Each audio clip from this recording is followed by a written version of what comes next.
Wait for it. Now it's live. Welcome. It took us 27 picks, but we're all here in Florida thanks to connectivity issues. But Scotty was here, joined by Lyle Richardson. Lyle, how are you doing, buddy? Oh, not too bad. I've been having issues myself today, so it's nice to see that I'm not alone. But yeah, we soldier on. That's what we do. You soldier on. Chin up and move forward, which what's the Boston Bruins seem to be doing. Chin up and just shoving everybody out the door and then making odd decisions in the draft.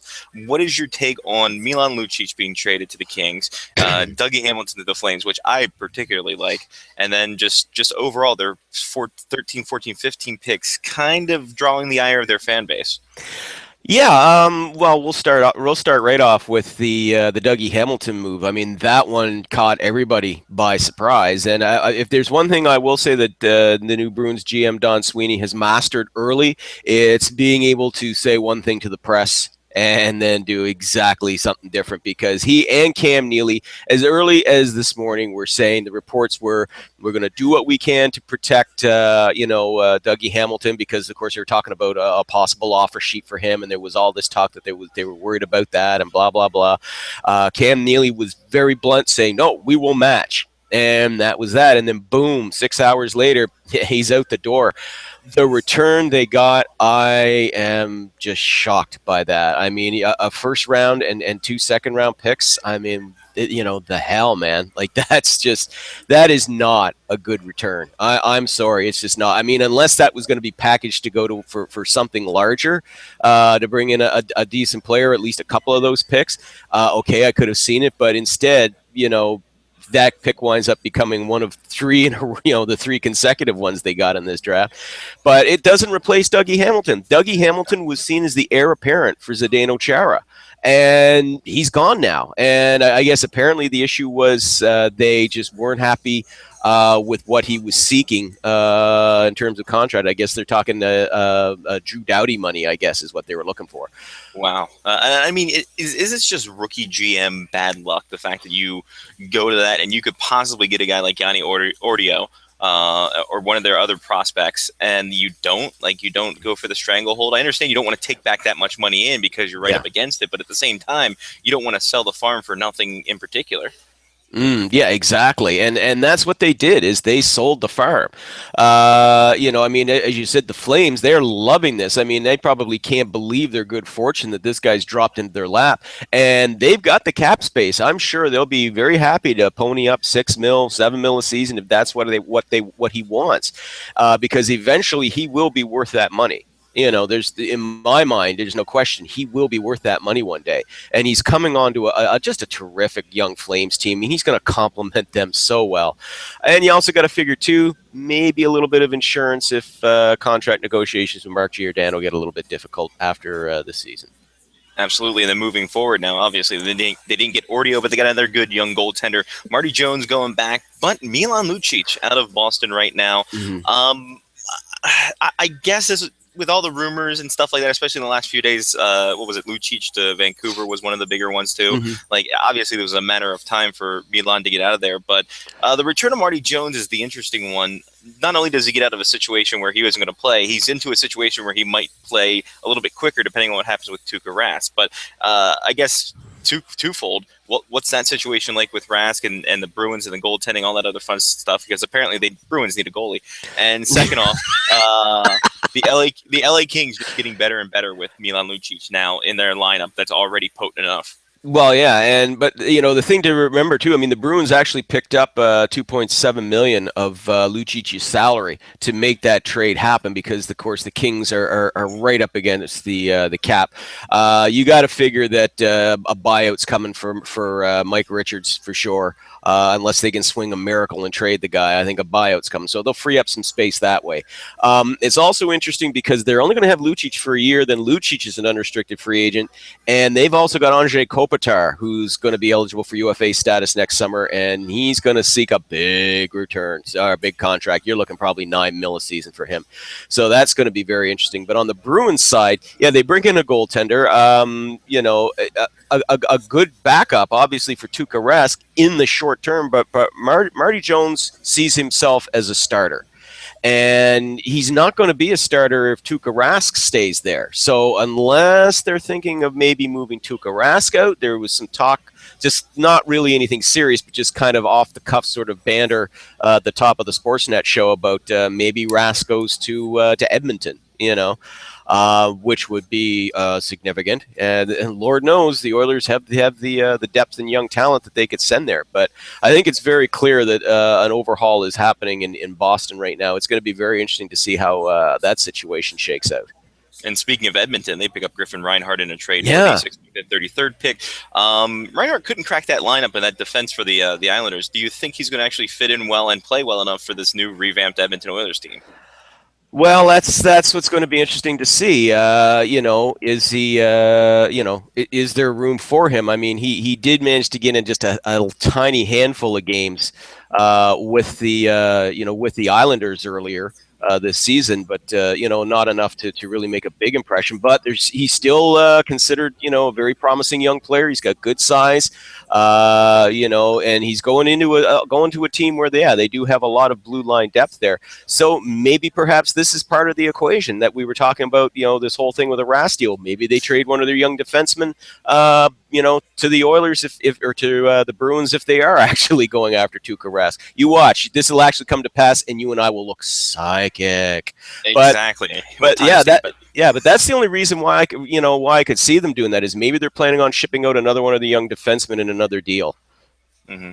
And, another team, uprising team, Buffalo Sabres, making a big deal. First, getting Robin Lehner from the Ottawa Senators, as well as David Legwand, who I didn't know was alive. And also getting Ryan O'Reilly. And who else did they get? It was Ryan O'Reilly and Jamie McGinn. McGinn for Zadorov, Grigorenko, and the 31st pick. Plus another prospect I think was thrown in there. But yeah. It's one of those things. But man, the Sabres. The interesting thing about Lehner is obviously he's coming off post-concussion syndrome and all that other fun stuff. But I mean, this has been a rotating carousel for the Sabres, and it's almost like something can't stick. With Lehner being brought up like this, it's almost as if the Senators are giving up on their future, and it could be a Ben Bishop situation, or it could be a completely another situation, or Brian Elliott, where he plays well enough but not well enough, if you know what I mean. So, obviously, Tim Murray has a plan, and this plan is what with these trades? Well, it's continuing the rebuild, obviously. Aside from Grigorenko, which was a headache and a half for him. Yeah. Well, I mean, to the Lehner trade first, I can't help but wonder if this was a case of his uncle, Brian Murray, schooling him, or if he was actually doing Uncle Brian a favor here, because he also took Legwand back in the deal. Of course, they can afford to do it. They've got the cap space. They'll be able to absorb him for this year. Excuse me. But Lehner, if he reaches his potential, he could probably be a terrific starting goalie. But it's the injury history that's a concern. But Tim Murray was in the Senators, system, obviously, for several years. He knows what Lehner's capable of, so he obviously feels confident bringing the guy in. The deal that I found very interesting was, of course, getting Ryan O'Reilly. That was rumored for months that they were going to go after him, and so kind of not a surprise that way. But they're going to have to pay a lot of money to keep him as well, because he's $6 million coming into this season, a cap hit 6.25 in actual salary, unrestricted free agent next summer. It's probably going to cost over $7 million a season on at least a 5-year deal, probably more to keep him. The Sabres can afford it, but they're going to be giving up an awful lot of money. But in the short term, he's obviously going to help them out a lot.